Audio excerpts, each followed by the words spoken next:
तो स्वयं भगवान भी आके उसको आपसे प्रेम नहीं करा सकते. करेक्ट.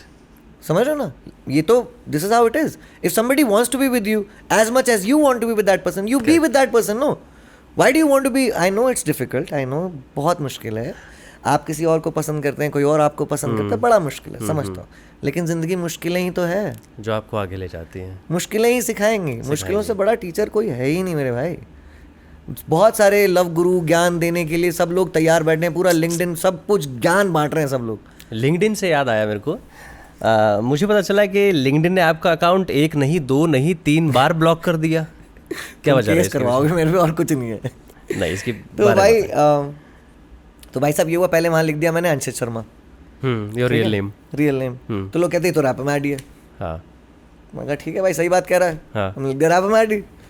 तो कहते हैं ये तो कोई फ्रॉड अकाउंट है क्योंकि अंशित शर्मा लिखा हुआ है. हाँ. फिर रैप मैडी लिख दिया इसने. फिर मैंने वहाँ पे एक ऑप्शन आता है निकनेम का. हाँ. तो मैंने लिखा अंशित, निकनेम में रैप मैडी और शर्मा. फिर ब्लॉक कर दिया उन्होंने, कह रहे आप गलत नाम यूज़ कर रहे हो. तो मैंने कहा यार this is your policy, you have kept their की निकनेम लिख सकते हो. मेरा निकनेम स्टेज एलियस है भाई. आपके तो पासपोर्ट में भी एलियस का ऑप्शन होता है, स्टेज नेम का ऑप्शन होता है. तो मुझे लोग इस नाम से जानते तो मैं लिख रहा हूँ ना भाई. अब आपको कोई चिंटू बुलाते हो, चंटू बुलाते हो, कुछ भी बुलाते हो, आप वही लिखोगे ना वहाँ पे यार. तो मैंने वो लिख दिया. तो फिर उन्होंने वो ब्लॉक कर दिया. फिर मैंने उनको बहुत सारी मेल्स वेल्स हुई, बहुत सारा प्यार बटा. फिर मैंने कहा भाई साहब ये दोनों नाम मेरे हैं और लेजिट मेरे नाम है, तो आप इसको प्लीज़ अप्रूव करें. और फिर उन्होंने मान भी ली बात. काफ़ी मेल्स चले, काफ़ी दिक्कत हुई. बट हाँ ये है कि मेरी आर्टिस्ट इमेज बहुत ज़्यादा क्या कहते हैं प्रोसीड करती है, बहुत ज़्यादा आगे रहती है मेरे कॉर्पोरेट लाइफ से. तो कोई भी देखता है तो पहले रैप मैडी भाई. हाँ, पर इंसान कहीं ना कहीं चाहता भी तो है ना कि ये चीज़ प्रोसीड करे मेरी चीज़ को, मेरे 2 या 3 different people different perceptions. Different people different perceptions. मैं चाहता हूँ दोनों चीज़ें बढ़िया करें. फॉर एग्जाम्पल मान लो 2 फैक्ट्री होती हैं आपकी, हाँ. या 2 कंपनी होती है, आप चाहते हैं ना दोनों कंपनियां अच्छी चलें. तो एक में पर्सनल ब्रांड बन गया भाई. हमें तो पता भी नहीं था जब हमने नाम रैप मैडी रखा कि मैं पर्सनल ब्रांड बनूंगा कभी जाके. टी शर्ट से याद है, एक टी शर्ट तो हम निकालेंगे और मैंने कोट सोच लिया है. अपना मीटर सेट है. अभी कहा था और बड़ा सही लगा ये मेरे को, टी शर्ट के कोट के हिसाब से. अपना मीटर सेट है. अपना मीटर सेट है ब्रो. अपन सॉर्टेड चल रहे हैं भाई. अपन सॉर्टेड है. ये भी कर सकते हैं. अपन सॉर्टेड है. अपन सॉर्टेड है क्योंकि भाई अपना कंपटीशन नहीं है कोई. बट बीइंग एन आर्टिस्ट यार, how do you handle this negative comments, negativity around you, criticism, आलोचना वगैरह, कैसे करते हो हैंडल? लीला है, कृष्ण जी की लीला है ये. हाँ. सब कुछ यहाँ पे कृष्ण जी की मर्जी से हो रहा है. हाँ. उनकी दिव्य दृष्टि है इसलिए ये सब कुछ हो रहा है. समझ रहे? तो इस लीला के अंदर जो भी हो रहा है ना, वो कहीं ना कहीं कृष्ण जी करवा रहे हैं आपसे. So you don't care about these. भाई केयर करके क्या कर लोगे? उन्होंने जो लिखा है वो होना है. आप उसे बस बेहतर कर सकते हो. उन्होंने आपको मनुष्य रूप इसलिए दिया है कि आप कुछ बेहतर कर पाओ. नहीं तो आपको गाय बैल बकरी भी बनाया था उन्होंने. कर रहे थे ना वही काम, खाना और वही सब चीजें. अब आपके पास बुद्धि है, जीवा है, दृष्टि है, सुनने की क्षमता है. इनको अच्छी चीजों में लगाओ ना. यही तो जन्म मिला है आपको अपने आप को बेहतर करने का, ताकि आप भगवान में लीन हो सको. और कैसे होगे? सॉल्वेशन सबको चाहिए, पूजा सब करने, काम अच्छे नहीं कर रहे. काम अच्छे नहीं. करेक्ट. ठीक है ना. तो भाई अच्छे काम करिए. कर्म तो आप, ये गीता में भी लिखा हुआ है, कर्म आपके खराब है और फिर आप भगवान को पूरा इंप्रेस करने की कोशिश कर रहे हो. नहीं हो पाएगा. आप बेल पत्ता जाके रख दो और कर्म अच्छे रखो. शिव जी स्वयं आपको आशीर्वाद देंगे. अब ये मेरी मान्यता है, इसमें कोई भी आप भगवान जिनको आप मानते हो, जिनको आप रेस्पेक्ट करते हो. हमें तो यार, मैं हिंदू व्यक्ति हूँ, ठीक है, मैं तो धरती की हर चीज़ को वैल्यू करता हूँ. उसे भगवान, कण कण में बसे राम, कण कण में बसे श्याम. तो मैं तो हर एक की वैल्यू करता हूँ. तो मेरे तो दिमाग में वो बात ही नहीं है कि यार ये वो भी भगवान है, ये भी भगवान, सब भगवान है. आप भी भगवान हो, मैं सोल. तो हम, आप और मैं तो आज तक साइंटिफिकली प्रूव नहीं कर पाए कि हम कैसे चल रहे हैं. सही बात है. हमें लगता है हम खाने से चल रहे हैं, खाने तो नहीं चल रहे. तो समथिंग इज रनिंग, जिसको अब आप उसको कुछ भी नाम दे दो. ठीक है. और बाकी वसुधैव कुटुंबकम, पूरा एक फैमिली है धरती. सबका ख्याल रखें, सबकी वैल्यू करें. आप इस प्लैनेट के केयर टेकर हैं सर. आपको भगवान ने अथॉरिटी नहीं दी. आप लैंड पेपर पे अपना नाम लिखवा सकते हो, बहुत अच्छी बात है. किसी कंट्री में जाके आप लैंड खरीद सकते हो, बहुत अच्छी बात है. लेकिन ये तो किसी का भी नहीं है, ये तो भगवान का है. सही बात है. आपको तो दिया ही नहीं गया ये. आपने इसको अपने नाम से काट लिया किसी ने. वाह. सब कुछ भगवान का है. आप, सब कुछ तेरा है और सब कुछ भी तेरा नहीं है. इसी बात में मेरे को ना गुलजार साहब की लिखी हुई एक नज़्म की कुछ पंक्तियाँ याद आती हैं. और जब मैंने वो पढ़ी थी ना तो बड़ा मुझे ऐसा लगा था कि यार बहुत सही बात कही इन्होंने कि ज़िंदगी क्या है जानने के लिए ज़िंदा रहना बहुत ज़रूरी है। बहुत बढ़िया। आज तक कोई भी रहा तो नहीं। सही बात। तो तीसरी पंक्ति में उन्होंने जो लाकर पटक दिया है ना कि जिंदा रहना ज़रूरी है ना ज़िंदगी जानने के लिए, पर आज तक कोई भी तो रहा नहीं। बिल्कुल इस तरह से कोई और जाना दूसरा एक बहुत प्यारा शेर भी है, तो वो कहते हैं कि पता नहीं किसी बहुत बड़े शायर का है, तो यार मैं थोड़े नाम वाम बहुत ज़्यादा भूल जाता हूँ तो बुरा मत मानना, कहीं गलती वलती हो गई हो तो आप इरशाद करें। ठीक है। तो वो कहता है कि तू किस बात का गुरूर करता है अपने आप के ऊपर, मैंने देखा है दरिया को रेगिस्तान बनते हुए। वाह वाह, है ना? वाह, वाह। तो जिस शायर ने भी लिखा है भाई, कितनी सही बात लिखी है कि आप किस बात का गुरूर कर रहे हो भाई, आज है कल नहीं होगा।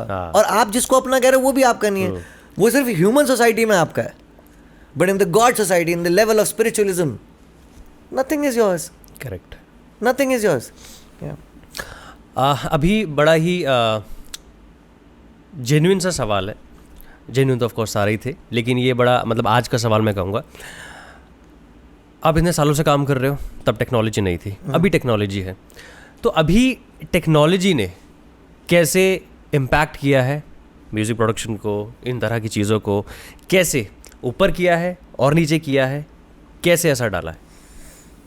यार इसका ना बड़ा प्यारा सा आंसर है। किसी भी प्रोफेशन में जब बहुत ज़्यादा लोग हो जाते हैं ना, हाँ, तो उसका monetary value which is given to the person who is doing it, जो वो स्किल बेचता है, वो कम हो जाता है। फॉर एग्जाम्पल 10,000 लोग अगर आपके लिए म्यूजिक प्रोड्यूस कर सकते हैं, तो आपके पास 10,000 लोग हैं उसको प्रोड्यूस करने के लिए, तो नहीं तो कोई और सही। करेक्ट। तो आलम ये हो गया कि जिस चीज़ के पैसे बहुत ज़्यादा चार्ज करने जाते थे वो बहुत कम हो गए। और हर प्रोफेशन में ये हो रहा है, जितनी ज़्यादा तादाद बढ़ती जाएगी उस पर्टिकुलर स्किल को देने वालों के लिए वो ऐसे नीचे चला जाएगा। तो in the context of monetary values, the best ones will get the best price, rest of the ones will have to work it out till the time they reach that level. Number 1। Number 2, technology से बहुत फ़ायदा हुआ, चीज़ें आसान हो गई। पर अगर आज मैं आपको एक बात कहूँ कि आपको मैं एक XYZ लोकेशन देता हूँ और आप GPS यूज़ करे बिना वहाँ पहुँचो, मुश्किल है, बहुत मुश्किल है ना। हम ह्यूमन वैल्यूज़ भूलते जा रहे हैं। हम correct. If you don't use it you lose it. आप मैथ्स पढ़ना कम कर दो या मैथ्स यूज़ करना डेली लाइफ में कम कर दो, आप भूल जाओगे। आप इंग्लिश लिखना बंद कर दो, आप स्पेलिंग्स भूलने लग जाओगे। What you don't use you lose. आप हिलना बंद कर दो, आप मोटे हो जाओगे। लोग कहेंगे यार मैं तो बहुत मेहनत करके आता हूँ, मेरे तो चढ़ जाता, पानी भी लग जाता। भाई लग जाता होगा, आपकी बॉडी, मुझे तो नहीं पता। सही बात है। What you don't use you lose, as simple as that. वही टेक्नोलॉजी वाली बात पे आप क्या आते हैं कि टेक्नोलॉजी फ़ायदेमंद है बहुत लोगों के लिए, बहुत फ़ायदेमंद, बहुत ज़्यादा फ़ायदेमंद है, और बहुत लोगों के लिए बहुत ज़्यादा नुकसानदायक भी है। अब आप ChatGPT पे जाके लिख सकते हो 10 points to become the best rapper. ChatGPT आपको 10 पॉइंट्स दे देगी, राइट? बट उसको एग्जीक्यूट करने के लिए आपको खुद को यूज़ करना पड़ेगा। तो जो ऑलरेडी एग्जीक्यूट करना जानता है उसके लिए वो 10 पॉइंट्स आ गए कि ये फॉलो करने हैं, राइट? पर जो उसे एग्जीक्यूट करना नहीं जानता उसके लिए वो कुछ भी नहीं है। सो ये पर्सन टू पर्सन है कि टेक्नोलॉजी से कहाँ पहुँचा। रही बात म्यूज़िक की, म्यूज़िक प्रोडक्शन बहुत बढ़िया हो गया और बहुत अच्छे लेवल तक हो गया, और अब हर कोई लड़का अपने घर में म्यूज़िक प्रोडक्शन सीख सकता है, गाने बना सकता है और इंस्टाग्राम पे वायरल हो सकता है उन गानों को बना के। तो ये बहुत अच्छी चीज़ है, सबको प्लेटफॉर्म मिला। और मुझे एक बात लगता है, मुझे पता है, सच में दिल से लगता है कि इंडिया की मम्मियाँ जो है ना, इनकी भगवान बहुत सुनते हैं। कैसे? ऐसे कि सारी मम्मियाँ कहती थी कि मेरा बच्चा तो स्टार बनेगा। भगवान ने कहा ठीक है, तथास्तु तथास्तु। सब इंस्टाग्राम पे स्टार ही बने हुए, सारे के सारे स्टार हैं, सब वायरल हैं। सही सही। सारे के सारे डांस कर रहे हैं, सब डांस कर रहे हैं, सब कुछ ना कुछ डाल रहे हैं टैलेंट। सारे कितना टैलेंटेड बच्चा है यार हिंदुस्तान में, कितना ज्यादा। आप देखो, मम्मी अभी खुद भी स्टार बनना चाह रही है। बिल्कुल भाई, मेरी मम्मी ने वो भी तो किसी की बच्चे नहीं, हमारा बच्चा तो स्टार बनेगा। तो सबके बच्चे स्टार बने हुए, तो बिल्कुल अच्छी बात है भाई, और बनने भी चाहिए, क्यों नहीं। आपके पास टैलेंट है, आप जरूर शोकेस करें, दिखाएं उसे। नहीं ऑफ कोर्स टेक्नोलॉजी तो ऐसी चीज़ों को तो हेल्प कर ही रही है, चाहे whether it's comes to film making या music industry, but do you really think के सोल जो है ऐसी चीज़ों का, आर्ट की मैं अगर बात करूं, वो कुछ डगमगाई है या वैसी ही है? देखो यार, एक बहुत बड़े साइंटिस्ट हैं, फिर से मैं उनका नाम भूल रहा हूँ, बट आपने उनको 100% हिस्ट्री TV पे या डिस्कवरी चैनल पे देखा होगा। उन्होंने एक बात बोली थी कि human made things will be only made by human. Don't tell your kids to learn economics or finance and everything like that. That would be done by AI. ठीक है, लेकिन उनको ह्यूमन वैल्यूज सिखाओ. करेक्ट. कैसे किसी को respect करना है, क्योंकि वो चीज़ AI भी नहीं सीख पा रहा है. एग्जैक्टली. ठीक है ना, किस सिचुएशन में किसको बचाना है. इमोशंस ही तो हैं जो एक इंसान को इंसान बनाते. करेक्ट. और आजकल हम इमोशनलेस हैं सारे के सारे, बिल्कुल इमोशनलेस. हमारी पोएम्स में, लिखावट में, गानों में, सब कुछ बहुत इमोशंस है. असल ज़िंदगी में हमारे पास इमोशंस नहीं है. We are very emotionless people. We are worse than the wild animals in the jungle. इतने ज़्यादा खतरनाक है. बट रही बात आपकी फिर से कि टेक्नोलॉजी वाला जो सोल है, वो सोल ह्यूमन ही ला पाएगा. आप ह्यूमन मेड चीज़ और गॉड मेड चीज़ में डिफरेंस को आप समझ नहीं पा रहे हो, या समझोगे वक्त के साथ वो होगा. सोल तो आप इंट्रोड्यूस ह्यूमन ही कर सकता है उसमें. मतलब जैसे म्यूजिक आप बनवा लो, AI बना देगा आपके लिए म्यूजिक, बट वो फील नहीं आएगी उसमें. समझ रहे हो? तो वो है फैक्ट. अच्छा, आर्टिस्टों के साथ ये अप्स एंड डाउन्स तो होता है, ऑफ कोर्स आपके साथ भी रहा है, मेरे साथ भी रहता है. सेल्फ केयर और मेंटल हेल्थ कैसे मैनेज करते हो इन चीज़ों के बीच में? हाई 21 पे एक गाना आया था मेरा, 21 साल की उम्र पे एक गाना आया था, चल पार्टी करेंगे. हाँ. उसमें मेरा चिन मेरे कॉलर पे टच कर रहा था ऐसे. अच्छा. तो मैं मोटा हो गया था ऑब्वियसली. अच्छा. लाइफस्टाइल टेढ़ा मेढ़ा था, चल रहा था. हाँ. वैसे मैं एथलीट रहा हूँ. ठीक है, तो हमेशा से फिट था, हमेशा से पतला ही था मैं, बढ़िया रहता था. मुझे लगा मैं बहुत बूढ़ा हो गया, 21 साल पे सोच रहा हूँ. फिर मैंने देख लिया मिलन सोमन सर को. अच्छा. मैंने कहा ये बूढ़े कम हो रहे हैं. तो बढ़िया होते जा रहे हैं. हाँ. तो तेरे पास कोई आर्ग्यूमेंट नहीं है ये कहने का कि तू बूढ़ा हो रहा है. मैं कहा सीधे जिम. फिर जिम पहुँच गए भाई, फिर वही करा. और मेंटल स्टेबिलिटी और या मेंटल हेल्थ का आपको अगर कभी भी कुछ अच्छा करना है या समझना है, तो पहले तो आपको फिजिकली बढ़िया होना पड़ेगा, सो दैट कि आप मेंटली अपने आप को एग्जीक्यूट कर पाओ उस डायरेक्शन में. आप फिजिकली बढ़िया होने लग जाओ, फिर उसके बाद आप अच्छी अच्छी चीज़ें पढ़ो. और देखो, ये चीज़ें बहुत इंपॉर्टेंट हैं. आप अपने शरीर को अच्छा रखोगे तो ही मेंटल हेल्थ अच्छी रहेगी. नहीं तो आप ये कहोगे यार मैं मोटा हूँ इसलिए मुझे लोग पसंद नहीं करते. लोग आपको स्मार्टेस्ट होने के बाद ही पसंद नहीं करेंगे.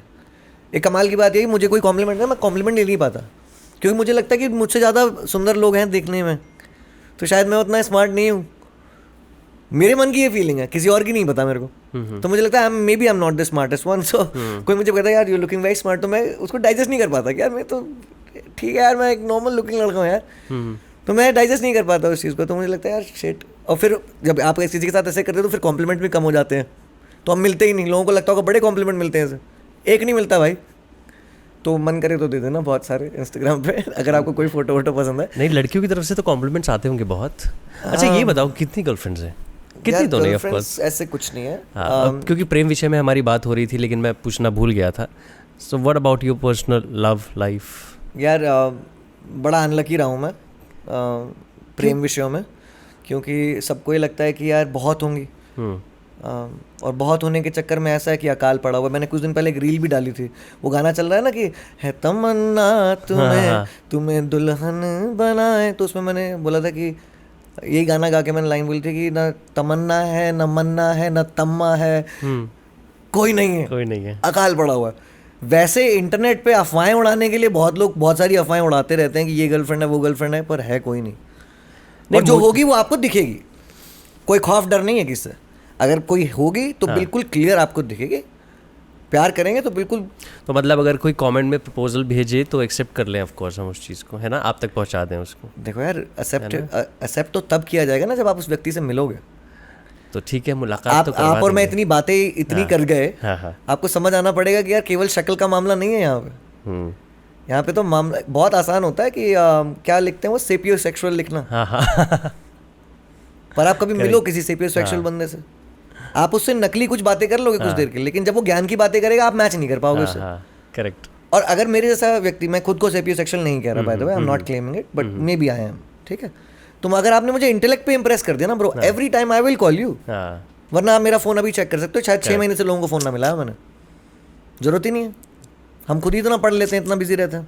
अच्छा, what about your upcoming projects? अभी तो हमारी 2 बात तो हो गई हैं, गाना रिलीज हो रहा है, बुक आ रही है. अपार्ट फ्रॉम गाना और बुक कुछ और कितने गाने आ रहे हैं? यार गाने तो बहुत सारे हैं, बहुत सारे लाइनअप में रखे हुए हैं, बहुत सारे रिलीज करने हैं। हो सकता है मैं यूट्यूब पे ही निकाल दूं, तो अगर आप लोग मुझे सुन रहे हैं तो प्लीज जाइएगा मेरे को यूट्यूब पे ज्वाइन कीजिएगा, इंस्टाग्राम पे भी और स्नैपचैट पे भी। यूट्यूब पे किस नाम से चैनल है? रैपोमैडी, सेम हर जगह पे यही नाम मिलेगा, रैपोमैडी हर जगह। बिल्कुल गूगल पे जाइए सब कुछ मिल जाएगा। नाइस, बिल्कुल सब सॉर्टेड कर दिया। अब जो ये पॉडकास्ट भी हो रहा है उसका रीजन भी यही था कि सब कुछ एकदम एकसार करना है। बहुत सारी दिशाओं में फैले हुए थे, अब एकसार करना है कि भाई ये सब चीज़ें हम करते हैं, तो ऐसे करके। तो गाने वाने हैं कुछ, और बहुत ज़्यादा जद्दोजहद लगा रखी है मूवी या वेब सीरीज़ के लिए।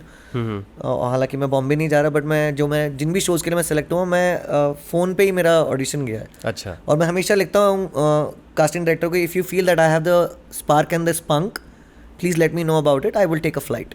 मुझे कोई दिक्कत नहीं, आज ही फ्लाइट ले लूँगा, मैं आ जाऊँगा 2 घंटे में, आपको वहीं मिलूंगा मैं, if you feel it. Otherwise आप मुझे ना बुलाएं, कोई फ़ायदा नहीं, शक्ल देख के पता लग जाता है। बाकी पूरी जद्दोजहद लगा रखी है। एक पंजाबी प्रोजेक्ट है यार जिसकी बातचीत बहुत ज़्यादा चल रही है, तो उम्मीद करता हूँ कि वो जल्दी आ जाएगा, उस पर आप मुझे पहले देख पाएंगे। तो उसके बारे में आप ज़्यादा बात नहीं कर सकते? अभी नहीं कर सकता मैं उसके। अच्छा, से कॉन्फिडेंशियल भी, कॉन्फिडेंशियल भी है, और 100% वो चीज़ डन भी नहीं हुई है जी। अच्छा, मेरे को लगता है बहुत सारी बातें तो हमने कर ली हैं, बहुत सवाल कर लिए हैं।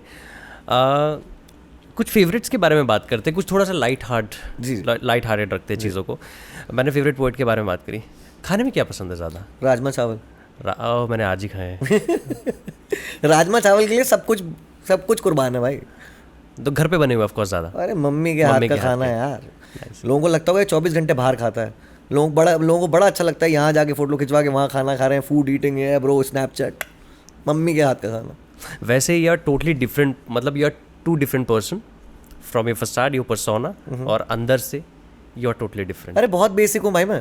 Of course, मैं बात करके मुझे पता चला। But see the point is, if God is driving me to a stage, I can't be a basic person over there. I'm there to entertain, and to entertain in a certain way. So that's why I'm there, right? अब कोई चाह रहा है कि मैं English गाना गाऊँ तो मुझे गाना पड़ेगा। अब वैसे मैं हनुमान जी का भक्त हूँ। किसी ने मुझे ये भी पूछा था कि आपको जय श्री राम बोलते शर्म नहीं आती? मैंने कहा भाई क्यों आएगी? मुझे क्यों आएगी? आप कुछ भी बोलो, मुझे क्या दिक्कत है भाई? That is my personal life. मैं आपके लिए सॉन्ग्स गाने आया हूँ, that is a different thing. Correct. You called me for my skill, you didn't call me what my religion is and who I love as God. Come on यार, ये तो कोई बात ही नहीं होती ना करने की। तो लोग ऐसी बातें भी कर देते हैं कभी, और मजाक में कुछ भी बोल देते हैं। कुछ तो लोग कहेंगे, लोगों का काम। हाँ, तो बस वाला सिस्टम है भाई, अपन सॉर्टेड है। अपन सॉर्टेड है भाई, यही है। कोई क्रेजी सा फैन मोमेंट याद है कुछ? सो या good moment and bad moment. यार देख, गुड फैंस हमेशा होते हैं, बैड फैंस हमेशा होते हैं, और मैं फिर से एक बात बोलता हूँ, गुड फैंस सारी गुड फैंस हैं मेरे। पूरी mad army and Madorables are amazing. Correct. इनसे बढ़िया बंदा ही नहीं है कोई। और जो मुझे सपोर्ट करते हैं पूरे दिल से, मेरी जान, आई लव यू गाइस। मैं अपने स्नैपचैट पे हमेशा बोलता हूँ laddoos and golgappas, mad army and Madorables. ठीक है, तो मेरे laddoos and golgappas, I love you all and keep supporting me. और जल्दी जल्दी आप लोगों से मिलेंगे जब आपकी सिटी आएंगे, या आप दिल्ली आते हो तो मुझे बताना, मैं आपको ज़रूर इन्वाइट करूँगा जहाँ पर मैं आऊँगा। और रही बात गुड फैन की, यार गुड फैन ना एक मोमेंट के साथ होता है, फिर कोई और फैन उससे बढ़िया एक चीज़ करता है तो आपको लगता है यार ये मेरा बेटर फैन है। तो ऐसे मैं किसी को काउंट नहीं कर सकता। इंसिडेंसेस ये हैं कि यार I went to meet somebody, और वहाँ पे एक छोटा बच्चा है, तो मैं ताज सीसीडी पे बैठा हूँ दिल्ली के, और वो मेरे को पहचान गया। तो वो और उसकी बहन दोनों खड़े हैं, और वो आपस में डिस्कशन कर रहे हैं, पर हम वो सुन पा रहे हैं, और वो रियलाइज़ नहीं कर रहे हैं कि हम वो सुन पा रहे हैं। तो वो कह रहा है रावेमाटी देख कितना स्मार्ट दिखता है रियल लाइफ में भी। सिर्फ टीवी पे स्मार्ट नहीं दिखता, वो वाला कितना बेकार दिख रहा था, देख। मैं कहा भाई मैं यहीं बैठा हूँ, मैं अब मुझे समझ नहीं आ रहा है मैं क्या बोलूँ, मैं कॉम्प्लीमेंट समझूँ इसे या ये मेरा केस ले रहा है, ये क्या कर रहा है। ठीक है, दूसरा इंसिडेंट भी उसी पर्टिकुलर जगह का है। मैं वहाँ पे गया कॉफ़ी पीने, मैं फटाफट कॉफ़ी लेता था, वहाँ से निकल जाता था। ठीक है, that's how I used to, Dhaula Kuan cross होता है तो मैं वहीं से कॉफ़ी लेके निकलता हूँ। तो वहाँ पे किसी कॉलेज की काउंटी खत्म हुई है, तो जैसे ही मैं अंदर घुसा तो वो पता नहीं टीम, जैसे टीम नहीं होती जैसे डांस वॉक वगैरह की टीम, तो सब लोग हाय रैपो मैडी, वहाँ पे 20 बच्चे एक साथ हाय रैपो मैडी बोल रहे हैं, और मैं लिटरली क्रॉस करने का, हे भाई what is going on. So one of the good moment, right. Bad moment में यार ये होता है जैसे सो आई वाज क्रॉसिंग द्वारका, तो द्वारका से मैं निकल रहा हूँ, सुबह का टाइम है, I am going to some photo shoot और समथिंग लाइक दैट। तो मैं जा रहा हूँ वहाँ से, मैगजीन का कोई शूट वूट है, तो द्वारका से होते हुए निकल रहा हूँ मैं। तो वहाँ पे एक दूध वाले भैया हैं, ठीक है। अब वो भाई वो मुझे देखे जाएँ और वो बाइक ऐसे चलाएं, मतलब समझ ही नहीं आ रहा था कि ये बंदा करना क्या चाह रहा है यार। ठीक है, अब वो मेरा पहचान गया, बट मेरी समझ नहीं आ रहा कि दूध वाले भैया 6 बजे क्या कर रहे हैं, मेरी गाड़ी के आगे ऐसे चला रहे हैं, भिड़ जाएगी गाड़ी। तो मैं रिकॉल नहीं कर पा रहा शायद, या तो अरे मतलब रिकॉल तो कर लिया है उसने, बट मैं नहीं समझ पा रहा हूँ क्यों कर रहा है, और मुझे जल्दी पहुंचना है, तो मैं फोकस में हूँ कि भाई मुझे आगे पहुंचना है। फिर वो ऐसे ऐसे गाड़ी चला, मुझे लग रहा है कि कुछ गड़बड़ हो गई क्या, मैंने उसे कटवट मार दिया, तो कहता है रोको, फिर वो ले ही गया आगे मेरे। तो मैंने कहा भाई कर ही लेते हैं, जब इतना हो रहा है यार, भीड़ आ जाएगा। मैं पूछ रहा था भाई क्या हो गया भाई, तो उसने रोका, आप रापा मारी हो ना, आप MTV पे आते हो, मैं आपको देखा है, मैं फ़ोटो चाहिए आपके साथ। अब ऑब्वियसली वो दूध वाले बहन अपने स्टाइल में बोला, भाई आप वही हो ना भाई, मैंने फ़ोटो चाहिए भाई, ठीक है। और मैं फ़ोटो खिंचवा के आया हूँ भाई, सुबह सुबह तड़के 6 बजे, ठीक है। तो ये भी बहुत अच्छा था। और तीसरा इंसिडेंट है जो सबसे प्यारा है, जिसको मैं कभी नहीं भूल सकता। एयरपोर्ट से वापस आ रहा हूँ और एक गाड़ी पे नॉक होता है, ठीक है। अब जैम में खड़े हुए यार, दिल्ली का जाम तुम्हें पता ही है, सर में वैसे ही दर्द हो रहा है तो भाई नॉक हो गया, मैंने कहा चलो कोई बात नहीं, किसी ने कर दिया। दूसरा बार हुआ तो मैंने कहा कोई बात नहीं, तीसरी बार हुआ, मैंने कहा यार अब तो दिल्ली बाहर आ जाएगा अब नहीं रुक पाएंगे तो बिल्कुल मैं खोलने वाला, मैं बोलने वाला था कुछ, तो वहाँ पे एक वो है, सलाम वालेकुम, मेरी गाड़ी आपके पीछे खड़ी है और मेरी बेटी आपकी फ़ैन है, वाह, तो मिलना चाह रही है, आप मिल लेंगे गाड़ी। अब मुझे जाना है द्वारका से सीधे वाली रोड की जगह से लेफ्ट से, ताकि मेरा टाइम बच जाए। लोगों को वो रास्ता नहीं पता है, मैं उससे निकलता हूँ। और मैंने कहा यार अगर मैं नहीं गया ना फ़ोटो खिंचवाने, बड़ी बेइज्जती हो जाएगी यार। तो मैं उस जाम में फिर उनके साथ 1.5 घंटे लग के गया, और उन्होंने सड़क पे हमने फ़ोटो खिंचवाई हैं। तो वो सुन रही होंगी जहाँ पर भी, वो तीनों बहनें। तो सलाम वालेकुम, कैसे हैं आप, तो वैसा वाला हिसाब है भाई। तो हिंदुस्तान ने बहुत प्यार दिया यार, सिटीज़ ने बहुत प्यार दिया है, बहुत अमेजिंग लोग हैं हिंदुस्तान के अंदर। बट हाँ, हर जगह पे कुछ ना कुछ थोड़ा बहुत ऊपर नीचे हो जाता है। तो बैड फैन गुड फैन कुछ नहीं है, बैड इंसिडेंट्स गुड इंसिडेंट्स कुछ नहीं है, जो हो गया सो हो गया, अच्छे की तरफ चलते हैं। And with all due respect, mad army for life. Yes, I am sure वो आगे भी ऑफ कोर्स प्यार मिलता रहेगा। मैं वापस से एक क्वेश्चन और पूछता हूँ। हर इंसान की अपनी एक जगह होती है। अब मैं इंसान की बात करूँ तो मैं आर्टिस्ट बोल देता हूँ यहाँ पर, कि मेरी एक ख़ास जगह जहाँ पर मैं लिखता हूँ या मैं अपने ध्यान में जाता हूँ। आपकी कोई अपनी जगह है? हाँ, क्या? इन माई माइंड। मेरा कोई रूम नहीं है, कोई प्लेस नहीं, कोई जगह नहीं, इन माई माइंड। मेरे को बस ऐसे बैठना है और मैं अपने दिमाग में कोई सिचुएशन सोच सकता हूँ और मैं वहाँ पे पहुँच जाऊँ। मुझे काफ़ी अच्छा लगा बात करके, आपको कैसा लगा? यार मुझे तो ऐसा लगा कि पहली बार किसी ने आर पार देखा है, तो one of my best interviews till date.